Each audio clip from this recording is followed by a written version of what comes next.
One power, one power, one power. That's what he sings. And what we know and believe in our teaching here is that that one power goes by many, many names.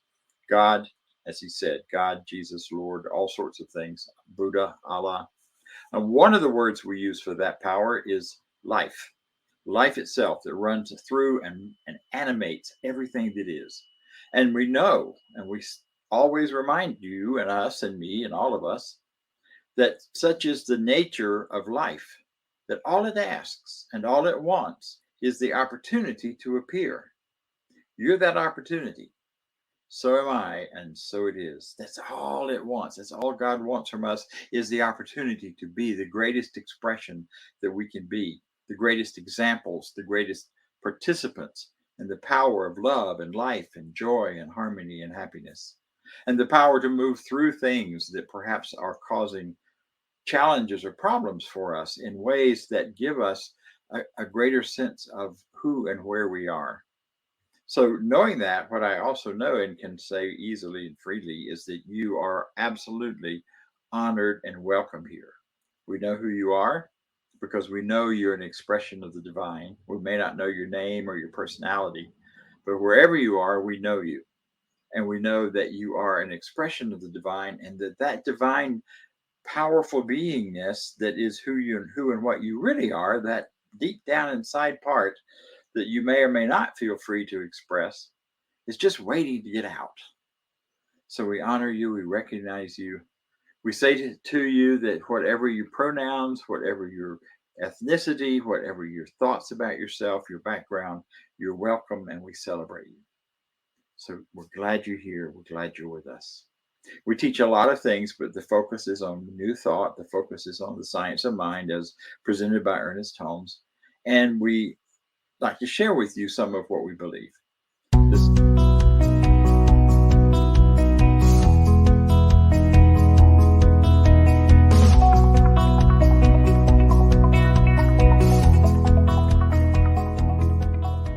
I believe I believe I believe in one God, one absolute power and first cause to all things.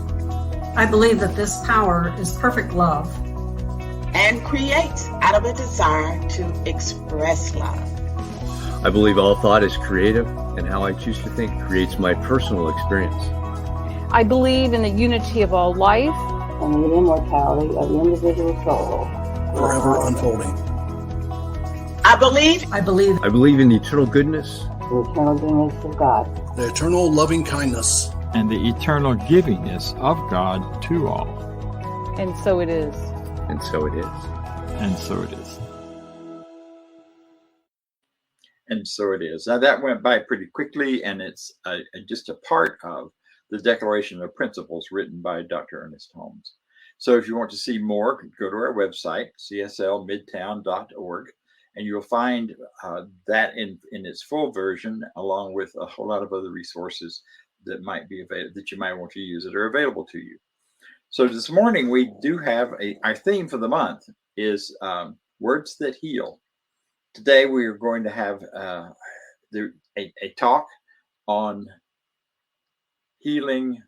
What is healing? What is a healing? So, because we've been talking about healing for a long time, and that's a core idea of this teaching, is that we are a teaching healing ministry. And so we're going to be very grateful to hear from Rev Cynthia Paulsen as she shares with us what is a healing. Now, before that, but let me say a word about her. She's an interfaith minister. She's also a newly published author of a wonderful book entitled Untying the Knots. So if you got some knots going on, her book is a wonderful meditation almost on various ideas of the knots within us and how to untie them. Highly recommend it. Highly recommend Reverend Cynthia. So before that, however, our practitioner, who has been a cornerstone in the consciousness of this center since the beginning, will share with us a few words about that idea and an affirmative prayer. So join me in welcoming Judy Ailey.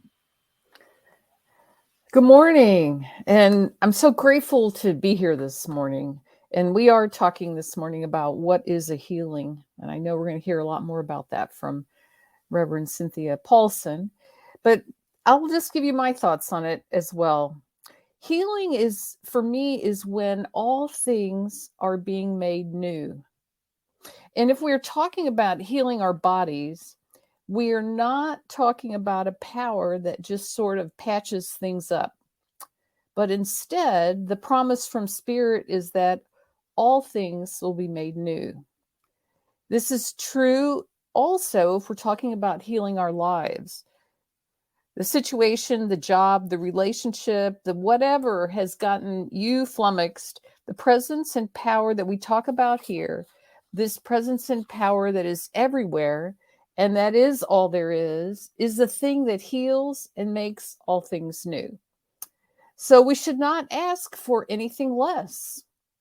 We should not think that we deserve less than the full newness of life in every way. Our wholeness and perfection already exists. It has always existed. We just need to align ourselves with it.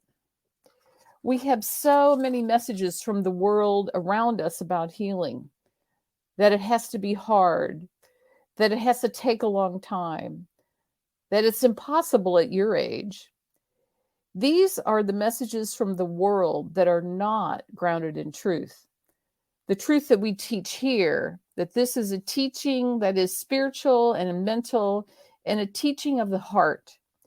What we know in our heart and what we believe, what we expect, that will be our experience. Your healing may appear to come from the traditional medical world, or maybe from the alternative medical world, or from something else that appears outside of us, or it's outside of you. But know that the healing of your body or of your life begins with the idea and belief that you have in your mind, the thing that you believe is possible for you. So if we allow ourselves to be in the flow of this great goodness, this great good that we call Spirit, it is really all that there is, and it's everywhere present, as we say. It's all knowing, all powerful, everywhere. It is the power that heals. It is the power that makes all things new. And it doesn't take a huge amount of faith in this power. I really think it only takes a small little beam of light, a small little belief that can come through, a small little grain of mustard seed, that we can believe in the trueness and possibility of life being made new. So I don't know about you, but what I want to do is align myself with this presence, with this power, with this goodness, because it really is the answer and the healing for me in my life. And I believe that it is the power and presence that is the healing for your life too. So those are my thoughts about what is the healing. It makes all things new. So let's shift from those words and thoughts and ideas into spiritual mind treatment. And if you will just take a few moments to allow yourself to relax and be centered, and maybe take a couple of nice, slow, deep breaths. And I'm going to do this treatment in the first person for as if I'm doing it for myself, but please accept it for yourself, because these words are also for you. All right. I know that as I sit here in this moment, I just take this time to recognize and to know that Spirit, God, this presence is all that there is. That this power is a power for good. It is a loving presence. It is a healing presence. It is all powerful. It is all knowing. It is everywhere present. And it is present in me, and it is flowing through me and as me.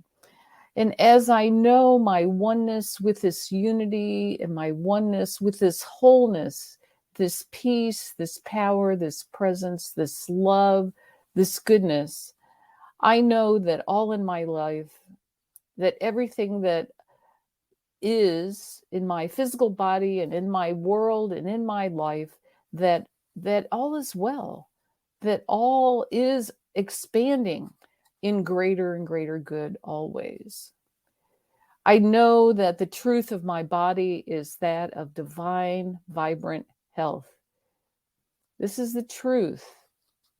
This is the truth of every cell, of every organ, of every ligament, of every joint, of every muscle, of every microscopic tiny piece, that it is absolutely functioning in perfect harmony and joy and peace with this good.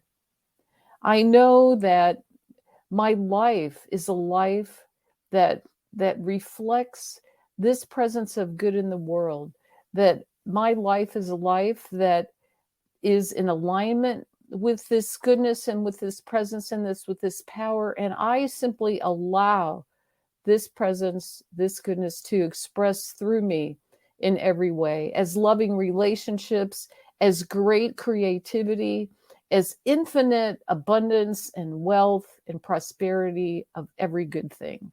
So I know that this is the truth. I open my mind to greater possibilities for my life.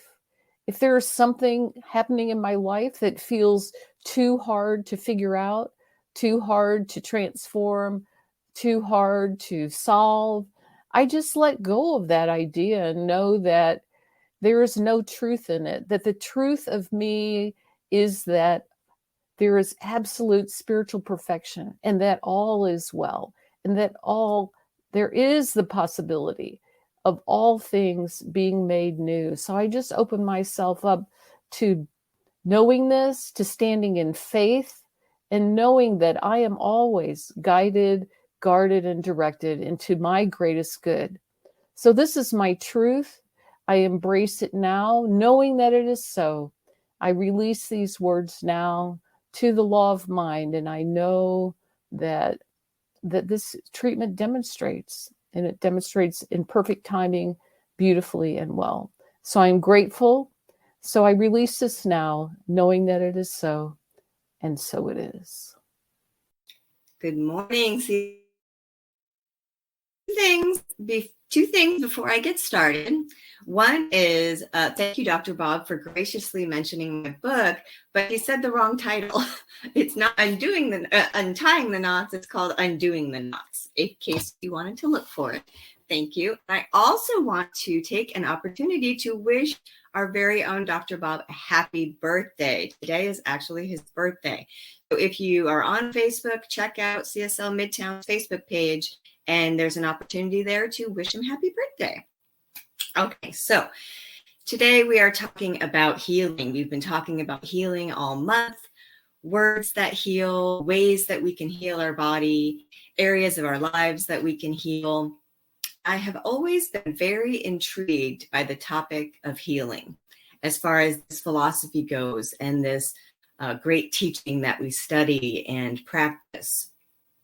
So I want to know how we can use this teaching to heal ourselves, particularly physically, our physical bodies. It has always been very interesting to me. So let's start off today with a little exercise. I want you to think for a moment about the last time you got a paper cut. How'd that feel? It hurt, right? Of course. It's one of those stupid little things like stubbing your toe, these little things that humans can do to ourselves. And I mean, a paper cut is so minor, but they really hurt. Did you ever get a paper cut like right between your fingers like that? Ooh, it hurts. So you get this paper cut, and a couple hours later, it doesn't hurt quite so much. And the next day, it really only hurts if you touch it, by accident, or if you're like me, this always seems to happen. I get a paper cut, and then the next day I go to put some lemon in my lemon water, and that lemon gets in there, and oh, it hurts so much. And the next day, about day 3 after getting this paper cut, you forget you even got a paper cut because it's already healed. That's what our bodies do. I'm sure many of you, when you were a kid, probably broke a bone, right? Kids are always doing that.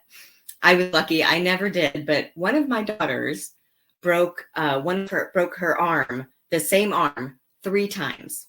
3 different bones, 3 different surgeries, 3 casts.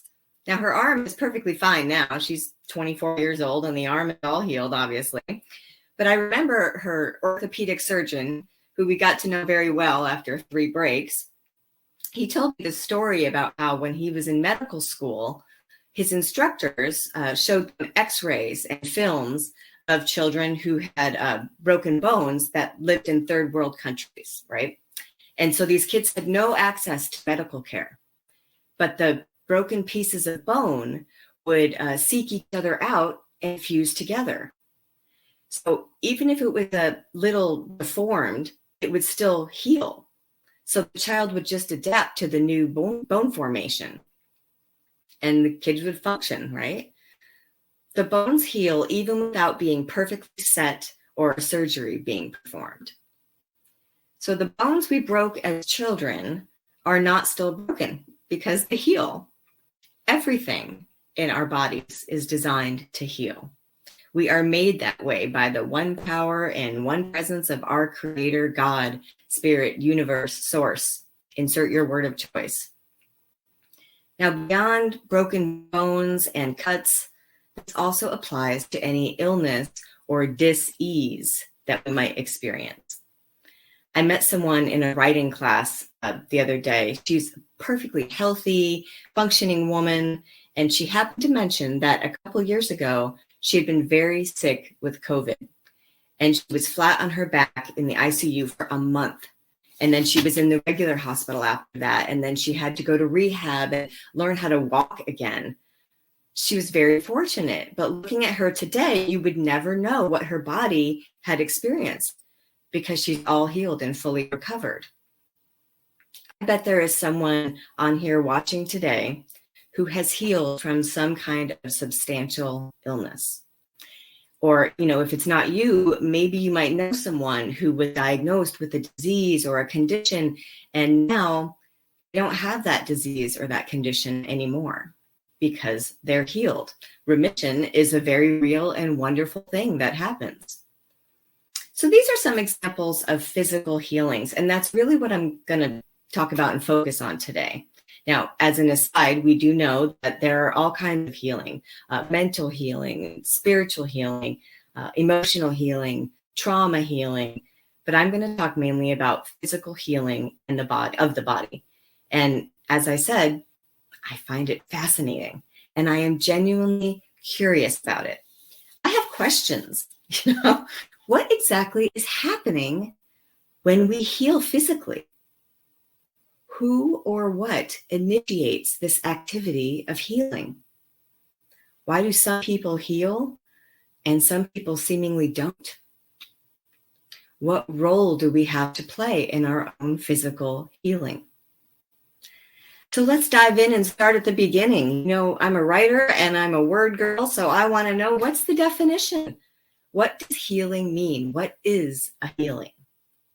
Well, the dictionary defines healing as the process of making or becoming healthy again. Process of making or becoming healthy again.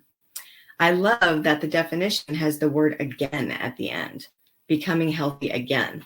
So even in this normal English language definition, it's implying that we start off healthy, go through whatever we go through, and in healing, we return to health.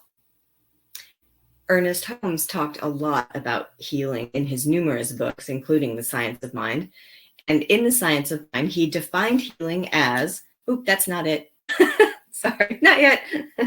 He defined healing as restoring man to a condition of wholeness. I'm going to just edit that so we girls don't take offense. Let's pretend he said restoring humanity or restoring a human being to a condition of wholeness. In other words, to make whole. Health and wholeness are our natural state of being. We know this. When we experience a healing, our body returns to that natural state of wholeness. Now, all this talk of healing and returning to the natural state of wholeness makes me think of Jesus and the miracles that he performed, because that's what he was doing, restoring and returning people to a state of wholeness. Now, a big chunk of the Science of Mind textbook, I think it's over 80 pages, is dedicated to the sayings and teachings and healings that Jesus carried out in the New Testament.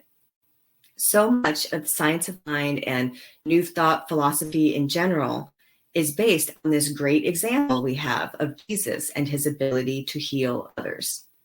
Okay, so how? How was he able to heal and restore the health and wholeness, restore them to health and wholeness? Jesus would probably be the first one to tell you that he didn't do the work. It was the Father within him that did the miraculous work of healing. Now, the science of mind teaches that the power within him that was able to do these things is also within and available to all of us. So whatever we call it, the indwelling God, the Christ within us, the power within us, whatever it is, it has the capacity to heal. So I'm still asking the question, how? Jesus saw past the conditions and illness and symptoms that people were experiencing in their bodies. He saw past all of it to the truth of their divine wholeness. And what's interesting is, according to the Bible, if you read those scriptures, he did not focus on the body at all. He didn't say to the leper, tell me more about this disease you've got. He didn't say to the blind man, how have you been sleeping? How's your diet? Are you getting your vitamins? The master teacher who's demonstrated spiritual healing principles was never concerned with symptoms, conditions, or the external physical habits of the body. Now, interestingly, the only question he asks is, wilt thou be made whole? In plain English, he would say, do you want to get well? Now, here's how I translate it. Do you believe you can be well? This is actually what I say to someone who comes to me with a physical illness or disease for spiritual practitioner healing work. I ask them things like, do you believe you can be healed? I'm very honest, and as delicately as I can, I tell them I don't really want to hear too much about what the doctors have to say. I don't want to see what the lab results look like. I have compassion, of course, for the pain that they might be experiencing, but I ask them plainly, do you believe in the possibility of your healing? Because how someone answers those questions says a lot about where they are in their consciousness. Now, rest assured, I have to ask myself these questions a lot when I deal with my own health challenges. I have to pay attention to what I am thinking and believing about my wholeness. Nona Brooks was one of the founders of Divine Science, and she wrote in one of her many published articles that in order to be made whole, we have to come to the realization that we are whole by divine birthright. So in order to be made whole, in order to return to our wholeness, we have to realize we already are whole simply because we are children of God. She believed, as did other New Thought leaders of her time, that once we realize that we're whole in our thinking, in our consciousness, once we realize that, then we realize there's nothing to heal. What? Yes. Okay, so get this. Ernest Holmes said the same thing. Now's the quote. Paul, he was once asked to explain why he thought healing was easy. Apparently he had said that. And this was his reply. People say they cannot heal because they do not understand that they do not have to heal. Healing is the recognition that there is a universal mind in which you are immersed, which acts on your thought and directs it unto you. Get out of your consciousness that you have got to heal and know that it does unto you, and you speak the word, and if the word is definitely thought, you can heal.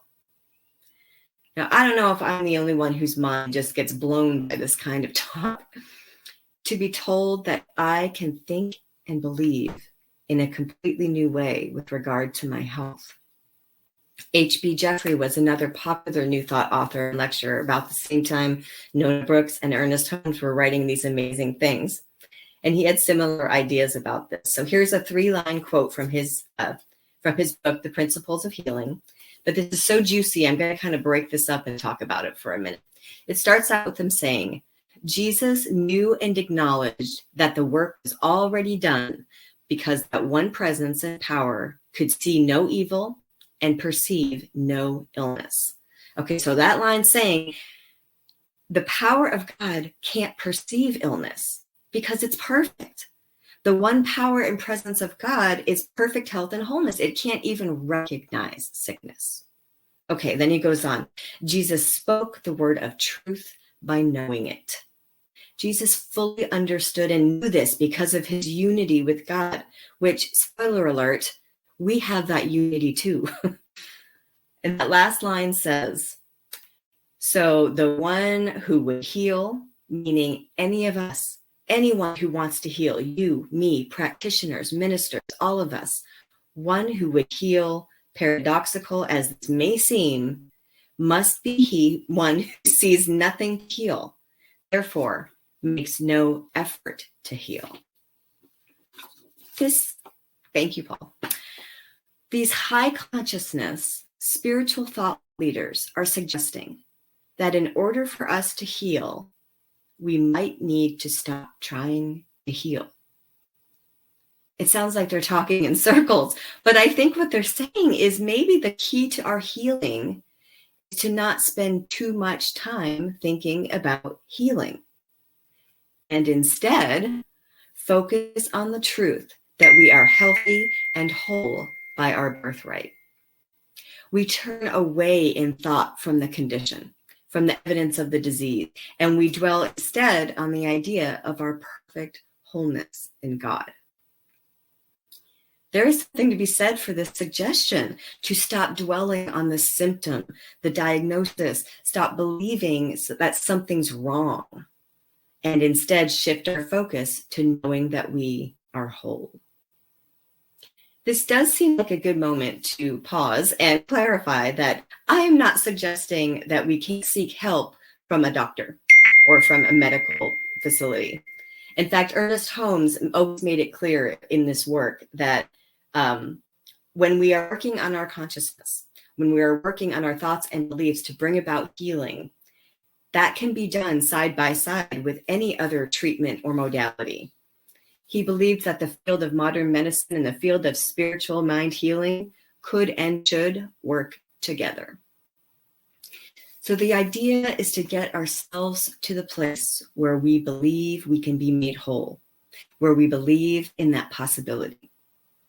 And then we have to realize we already are whole and that there's nothing really to heal. I think that's when the magic happens.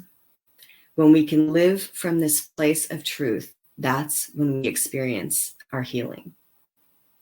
It seems to me that healing is simple, but not necessarily easy. In fact, healing can be very hard. Why do we make healing so hard? Why do we waste our time and energy believing in our sickness, focused on our pain and our symptoms, and trusting in our disease? Have you ever met someone who argues for their illness? I have. Or someone who clings to the label of their disease? Or someone who claims sickness for themselves with their words? I think we've all done that at some point. We say things like, oh, my sciatica, or my endometriosis, or oh, my diabetes. Really? It's yours? It's not yours. It's something your body is experiencing. Unfortunately, society and the collective race consciousness encourages us to believe in disease. Try watching an hour of live television without seeing a drug company commercial. You can't. Fear about sickness and disease is rampant. But we know fear of anything is a misuse of spiritual law. It's believing in something outside of God's truth for us. Many of us fear disease more than we believe in our divine wholeness. I'm going to say that again. Too many of us fear disease more than we believe in our divine wholeness. So maybe that's your call to action today, to go within and ask yourself, am I fearing a disease more than I'm believing in my wholeness? In which one do you want to put your faith? You can put your faith in a symptom or a diagnosis. You can put your faith in what the world is telling you is going to kill you, or you can put your faith in your perfect divine wholeness. I really believe healing is a natural consequence when we think thoughts of truth, when we believe in God's perfect wholeness, our perfect wholeness. When we do that and believe in that more than our outer physical conditions, the result is going to be a healing. So I invite you to think about this, meditate on your wholeness, take it to prayer, and know that I stand in complete agreement with you, knowing your perfect health and wholeness. Thank you so much for having me, CSL Midtown. Thank you, Reverend Cynthia. What an awesome talk this morning. And that wholeness and that thinking is what we do here. Thinking, heart, put it together, create a healing in your life. And that knowledge and that expansion is where we live. And I'm spiritually fed for that. And that's why I contribute and join the center in perpetuating this conversation that we have every week. So if you would, with me, you have an opportunity to join and give and donate with the slides. So you can donate at cslmidtown.org/donate, or click on the QR code, set up a one-time donation or an ongoing contribution. Those are all available. So now our affirmation of prosperity. I live in a universe of abundance. As I freely and joyfully give, I join in the divine flow, and all that I share with life returns to me multiplied abundantly. And so it is. And now I'm going to turn it over to the president of our board, Lee Huffman, for a special announcement. Great. Thank you, Vance. I wanted to do two things today. I wanted to give you a quick update as to what's happening with the transition team. You should have already seen the special letters that have come out from the board and from Bob, Reverend Dean. And so we are moving forward, and I wanted to give you an update on that. And I also want to give you a special opportunity where you can contribute and help us recognize Reverend Dean. So let me do two of those. About the transition, this is going to take some time. We are working with the Centers for Spiritual Living home office out in Boulder, Colorado. Their process for bringing someone on board as a new senior minister to replace Reverend Dean is going to take us 12 to 18 months. So in the meantime, the transition team is going to be running the center, as happens in most centers during this type of time frame. And that team and the board and the practitioners are all working together. And we are making sure that we're going to have guest speakers, that we are going to have all the things that you would expect from the center are going to continue to go on. So what you can do for your part is you can continue to participate with us. You can continue to give to the center, and you can definitely continue with your treatments and your prayers for the center, that we'll be making the right decisions along the way. And we know we will. We know that there's the right minister out there to come to our center. Atlanta is a good place to be, and we have this wonderful virtual community that is out there for us. So we know it's going to come together. We also know that it's going to take a bit of time. So please bear with us and support us in any way that you can, and we'll continue to give you updates. At the same time, I want you to join us in recognizing Dr. Dean. And I know him as Bob, and I know that many of you do as well. But we have an opportunity to give at the same website that Vance just mentioned, www.cslmidtown.org/donate. And you can go there, and now there are 3 buttons where you can give. They all go into the general fund, but the first 2 are designated to the general fund. They go in through 2 different systems. And then the third is a PayPal, which goes into the general fund, but gets earmarked as a love offering for Reverend Dean to say thank you and to just tell him how much we appreciate him and help him out with his future retirement from CSL Midtown. So I just want to encourage everyone to give. If there are any questions, you can send an email to info@cslmidtown.org and we'll get back to you. And watch out for the newsletter. And I think that's it. So over to Bob. Thank you. Thank you, Lee. And thank you, CSL Midtown, for your generosity and your kindness to me as I'm moving on to my next adventure. I'm retreading. I don't know how much retiring I'm doing, but I'm certainly moving into a whole new experience of life that is much different than what I've done before. So I appreciate all of you. Thank you, Cynthia, for that talk. And thank you for the correction on your book. Untying, undoing. I think untying, whatever, yours is a much better title because we undo it because we did it in the first place. I hate that part. Anyway, thank you so much, everyone. And I'd like to remind you of an event happening in September. It happens to be going on here in Atlanta, and that is that Center for Spiritual Living at the national level has three councils. We have a minister's council, we have a practitioner's council, and we have a member council. The member council is made up of folks who are members, don't have any other special, designations, but are simply members, and are members who are turning their lives around thanks to this teaching. So they are sponsoring an event here on the 29th and 30th of September that will be happening and be held at SLCA for in person, and it will be held online as well. I think we have a flyer for that. There it is. So One Heart, member-focused event, and there's a whole lot there. This will also be in our newsletter coming out this week. It will be on our website, so you'll have plenty of places to find the connection and sign up. I'm very excited.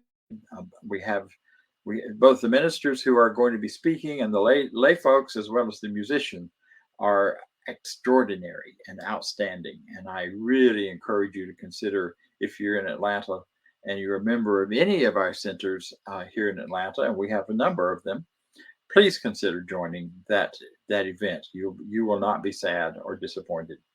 Also, if you're online, you can also join it from there. It's just a little different experience. So as we come to the close of our time together today, know with me that there is always something greater, always something better, always something waiting for you that the infinite is offering and doing for you, as you, and through you. Join us in our closing affirmation. I leave this place now knowing something better than I knew before. I go forth into the world with a heart full of love and a mind full of good sense. I look at the world in a greater way, knowing that I have within me everything I need to create the life I desire. I give thanks for this understanding, and I am grateful for the spirit of life that lives through me. And so it is. See you next week. Reverend Cynthia will be back.